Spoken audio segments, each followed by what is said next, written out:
স্বপ্নের গল্প, ছোট ইউসুফের স্বপ্ন। হজরত ইউসুফ আলাইহি ওয়াসালাম ছিলেন নবী ইয়াকুব আলাইহি ওয়াসালাম এর প্রিয় সন্তান। একদিন ছোটবেলায় তিনি স্বপ্নে দেখলেন 11টি তারা, সূর্য আর চাঁদ তাকে সেজদা করছে। তিনি আনন্দে গিয়ে বাবাকে বললেন, হে বাবা, আমি স্বপ্নে দেখেছি 11টি তারা, সূর্য আর চাঁদ আমাকে সেজদা করছে। তখন ইয়াকুব আলাইহি ওয়াসালাম বুঝলেন এই ছেলেটি আল্লাহর বিশেষ বান্দা হবে। তিনি বললেন, বাবা, তোমার এই স্বপ্ন ভাইদের কাউকে বলো না, তারা হয়তো তোমার প্রতি হিংসা করবে। ইউসুফ আলাইহি ওয়াসালাম এর ভাইয়েরা তাকে বাবার অতিরিক্ত ভালোবাসা দেখে হিংসা করতে লাগল। তারা একদিন বাবার কাছে বলল, আমাদের সঙ্গে ইউসুফকেও পাঠাও, আমরা খেলব। বাবা রাজি হলেন, কিন্তু তাকে বললেন সাবধান থাকতে। কিন্তু ভাইয়েরা ষড়যন্ত্র করে তাকে এক গভীর কুয়ায় ফেলে দিল। পরে তারা বাবার কাছে ফিরে এসে মিথ্যা বলল, বাবা, ইউসুফকে নেকড়ে খেয়ে ফেলেছে। আর তারা তার জামায় ছাগলের রক্ত মেখে দেখাল।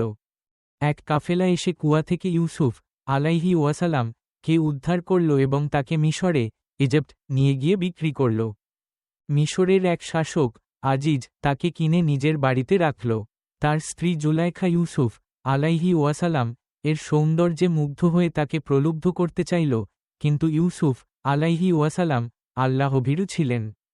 তিনি পাপ থেকে বাঁচতে দৌড়ে পালালেন। মিথ্যা অপবাদে ইউসুফ আলাইহি ওয়াসালাম কে জেলে পাঠানো হল। সেখানে তিনি ধৈর্য ধরলেন, আল্লাহর দাওয়াত দিলেন এবং বান্দীদের স্বপ্নের ব্যাখ্যা করে দিলেন। একজন বন্দী তার দেওয়া ভবিষ্যৎবাণী সত্যি দেখে পরবর্তীতে রাজাকে জানালেন ইউসুফের জ্ঞান সম্পর্কে। একদিন রাজা এক অদ্ভুত স্বপ্ন দেখলেন, 7টি মোটা গরু ও 7টি শুকনা গরু, 7টি সবুজ শস্য ও 7টি শুকনো শস্য।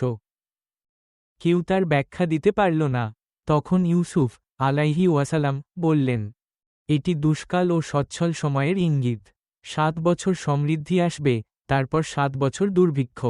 রাজা তাকে দেশের খাদ্য সংরক্ষণের দায়িত্ব দিলেন। ধীরে ধীরে ইউসুফ আলাইহি ওয়াসালাম মিশরের অন্যতম শাসক হয়ে উঠলেন। দুর্ভিক্ষে তার ভাইয়েরা খাদ্যের জন্য মিশরে এল। তারা ইউসুফকে চিনতে পারেনি, কিন্তু ইউসুফ আলাইহি ওয়াসালাম তাদের চিনে ফেললেন। পরবর্তীতে নানা ঘটনার পর তিনি নিজের পরিচয় প্রকাশ করলেন এবং বললেন, আজ তোমাদের জন্য আমার কোনো দোষারোপ নেই, আল্লাহ তোমাদের ক্ষমা করুন।